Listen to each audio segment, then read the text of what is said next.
Hello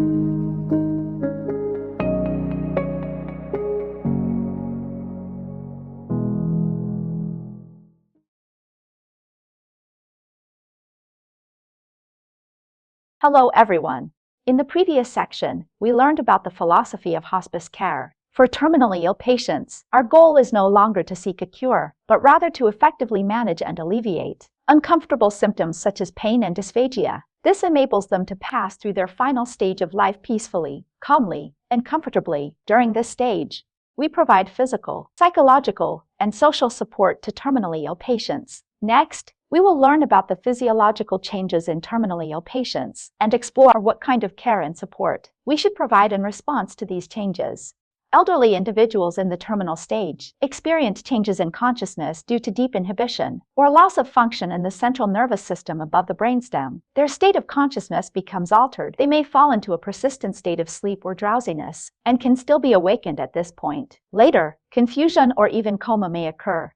Terminally ill elderly individuals lose muscle tone, resulting in weak, limp limbs, and an inability to perform voluntary movement. They develop difficulty swallowing, making it hard for food to pass down the throat. They may experience urinary and fecal incontinence or constipation. Gastrointestinal peristalsis slows. Terminally ill elderly may exhibit symptoms like nausea, vomiting, and abdominal distension. Circulatory function also declines. Blood pressure gradually drops until it becomes unmeasurable. The pulse gradually weakens until it disappears, and the heart stops beating. The skin becomes pale or cyanotic, bluish, and the hands and feet turn cold, among other signs. Respiratory function also gradually weakens. Breathing becomes shallow and slow, and irregular breathing patterns may emerge, such as sighing respirations, until breathing finally ceases. Sensory perception also changes. Vision gradually declines, progressing from blurred vision to only light perception. Patients may instinctively turn towards light sources. Pupils gradually dilate, and eventually vision is lost entirely.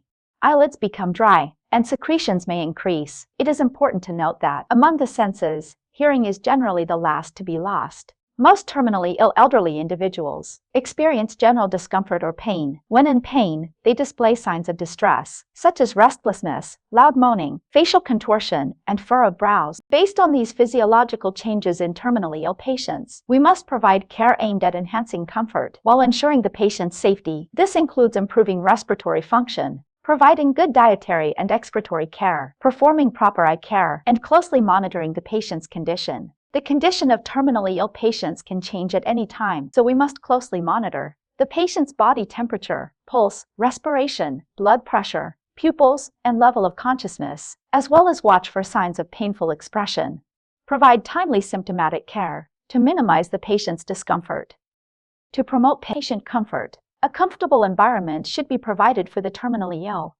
The environment should be well ventilated with fresh air and have appropriate temperature and humidity. As mentioned, among the physiological changes in the terminally ill are limited physical mobility and issues like incontinence. Therefore, maintain a proper position for the patient. Turn them regularly to prevent the development of pressure ulcers. For patients with incontinence, change diapers frequently to keep the skin clean and dry. At the same time, pay attention to oral hygiene. For patients with chapped lips, apply petroleum jelly. For those with dry lips, provide small amounts of water orally, or moisten the lips with damp cotton swabs. For patients experiencing pain, we should assist them in choosing the most effective pain relief method, aiming to minimize their suffering due to the decline in respiratory function.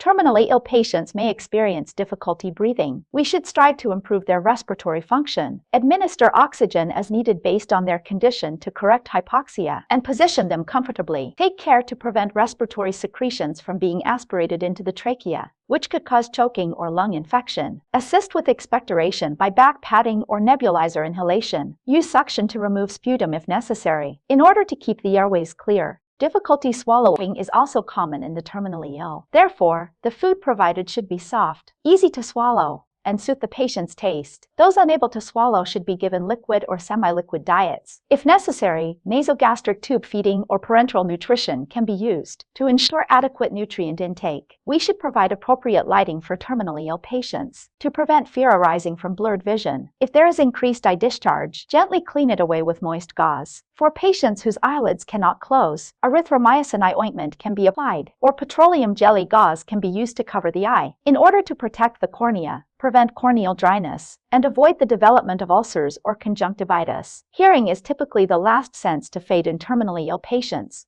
Therefore, when speaking with patients, use a gentle tone and speak clearly, offering final warmth and solace through your words. Alright, that concludes this section. Thank you everyone.